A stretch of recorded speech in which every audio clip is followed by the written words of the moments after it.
This is the movie news as brought to you by me, Generally Nerdy, right here on the channel, Generally Nerdy, of whatever platform you might be watching on, probably YouTube. If you want to see the entire episode, the full news show, then follow the top link in the description, again, assuming you're on YouTube.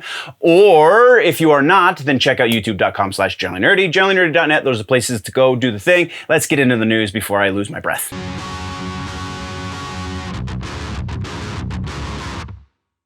Movie news. This probably has one of the biggest developments that we should have covered had we had 2 episodes last week in the second episode last week, but alas, we did not because, you know, things happen and I have a social life as well as a work life, and so the work life had to kind of take a little bit of a break in order for me to go to and do wonderful things, though I was trying to get interviews, and we've already talked about that. Anyway, so what big thing am I talking about? You probably already know. The Mario animated movie. We got a giant update in the announcing of the voice cast. So we have a couple of things to unpack here.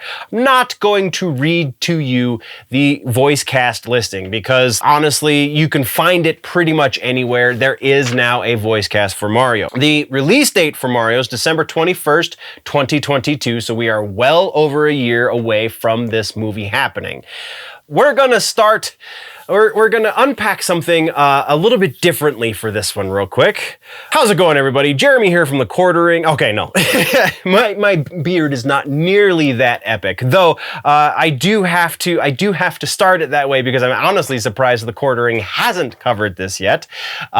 Lord knows Bounding Into Comics was all over this, but John Leguizamo, who was, if you'll remember, in the only other Mario Brothers movie that means anything, was Luigi Mario, because that was a thing.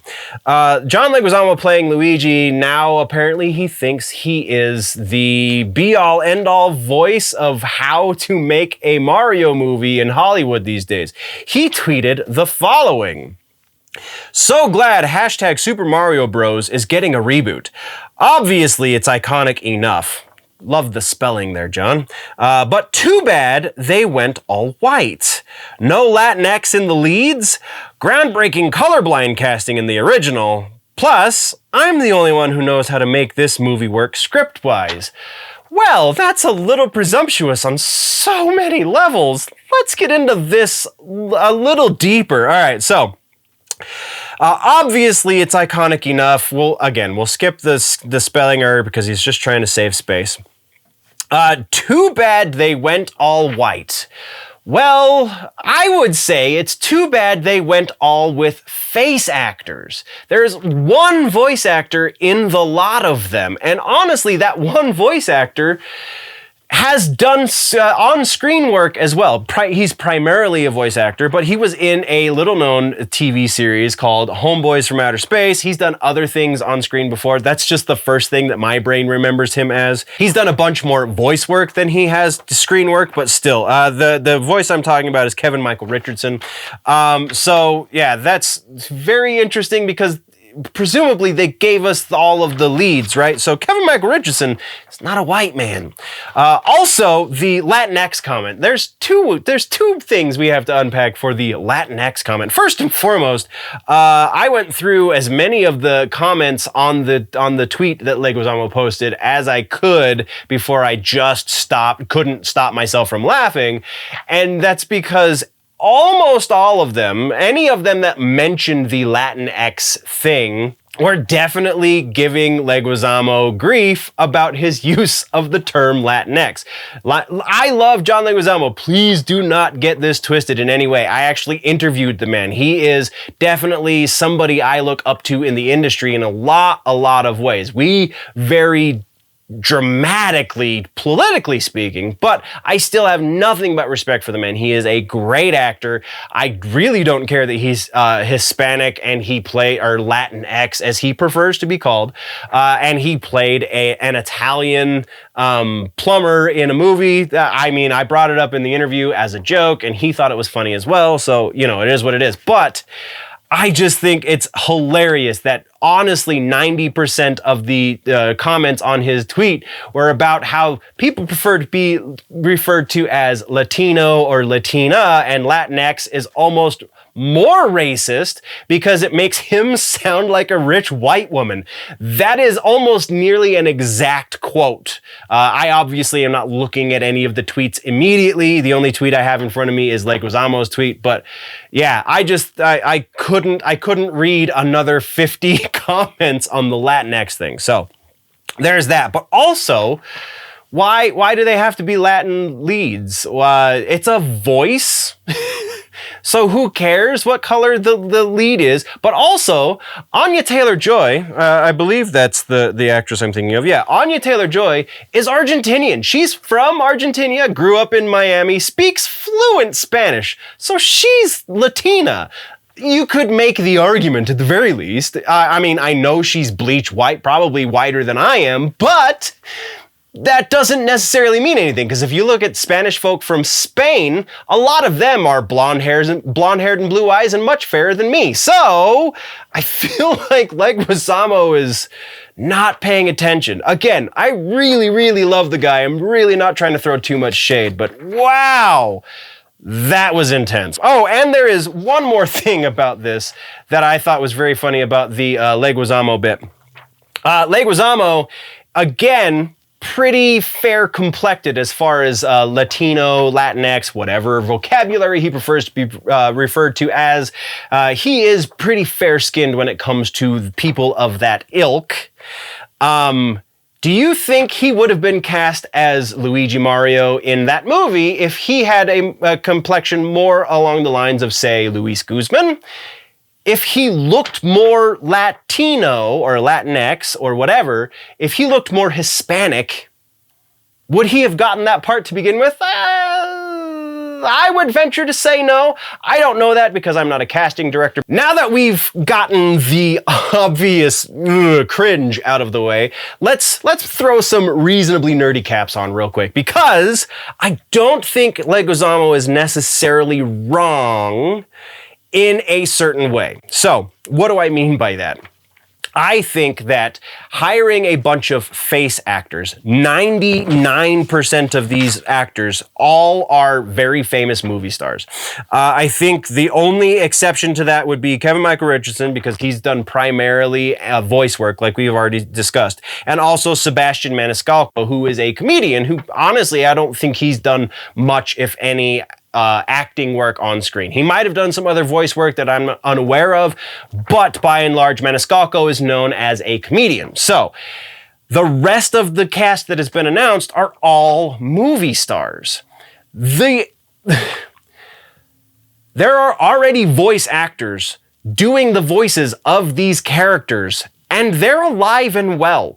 Why would you not go with the same voice actors to do these characters for the movie that do it in the video games that have already made you billions of dollars? That just seems unreasonable to me. There's no reason to have not gone with the actors who are already doing these parts. This seems like I love Chris Pratt. I think Chris Pratt is great. I don't think he's the best actor, but he's a pretty decent actor. He's a pretty good actor, I would say. He's not the best, but I gotta stand behind somebody who is unafraid to back down from his morals and opinions. Especially in the position that he's in, he still doesn't back down. So much respect to Chris Pratt. And honestly, respect to all of these guys. But come on, let's be reasonable here. Every one of these characters already has a voice actor behind them. That voice actor is alive and well and still working, as far as I know. Just doesn't seem very logical to me, aside from trying some weird cash grab, but the name Super Mario Brothers is already going to make you that $1 billion. Has already made you billions of dollars. There was no need for this. All right, reasonably nerdy caps off, but we're spending way too much time on this follow-up. Let's move right along. Our next follow-up has to do with Fantastic Beasts 3, we have a subtitle change and also the announcement of a release date. So Fantastic Beasts 3 is now going to be called Secrets of Dumbledore and will be released April 15th of 2022, which is actually up from its original July release. So that's good news. Our final piece of follow-up is another release date, and that is Clifford the Big Red Dog. November 10th is going to be the release date for Clifford the movie, the live-action movie. It's going to be in theaters as well as on Paramount Plus the same day. Now that we've covered all of that, let's talk trailers real quick. First up, we have a new Red Notice trailer. Release date for Red Notice is November 12th. Onto Netflix. Go check out the trailer. It's a lot of fun. We also have Army of Thieves, the prequel to the Zack Snyder zombie movie that came out on Netflix. This is the prequel to it. Much more bank robbing, much less zombies, though still zombies. October 29th is the release date for that one. Seems rather appropriate, if you ask me. I'm actually kind of excited for that one. As much as I thought the zombie one was a little derivative, there was some original thought there, so I want to see those thoughts expanded upon. That's all we've got for trailers, though. We have one piece of news in movies, and it has to do with Disney Marvel. Disney Marvel is being sued, and actually, they've sued others in this same story. There's a lot going on here, so let's try and unpack it before my battery dies.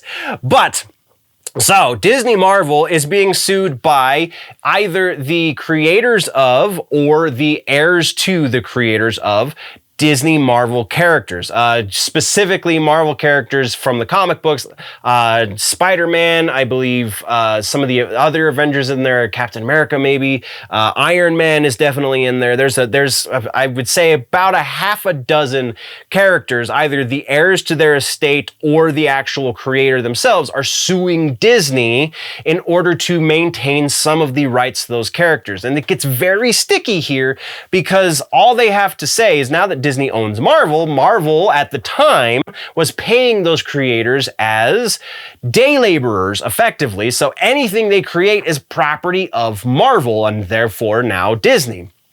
And so they don't have to give them royalties to these characters because that's not the way those contracts work. But there are other copyright laws in place that the creator of a character, the creator of an IP, still has some claim to that IP down the road. I'm not a lawyer. I can't exactly break down the why, where the split comes in, if there is a split in every circumstance, what have you. This is going to be a very sticky situation for the next few years, it would seem, for Disney. Something similar to this happened years ago. Jack Kirby's estate sued Disney. It almost went all the way to the Supreme Court, the highest court in the land, though Marvel settled out of court before it got that far for an undisclosed amount. So something like that might happen. Now, I say Disney's also suing other people. Disney is also suing the estate of Stan Lee for similar reasons. They want the international rights to be exclusively theirs, and they don't want Stan Lee's estate to have any rights to it. They figure they've paid him enough money, he doesn't deserve more, so they're taking him to court over it. Oh, just love that corporate evilness, don't you? But that is all we have for movies, nerds. And that is all of the movie news that is worth talking about as far as the nerd sphere is concerned. If you want to see all of the other sections, again, top link in the description, generallynerdy.net, youtube.com/generallynerdy, patreon.com/generallynerdy, all of the wonderful places. Thank you for joining me again, nerds. Before we go, always remember that if it's generally nerdy, it's probably here.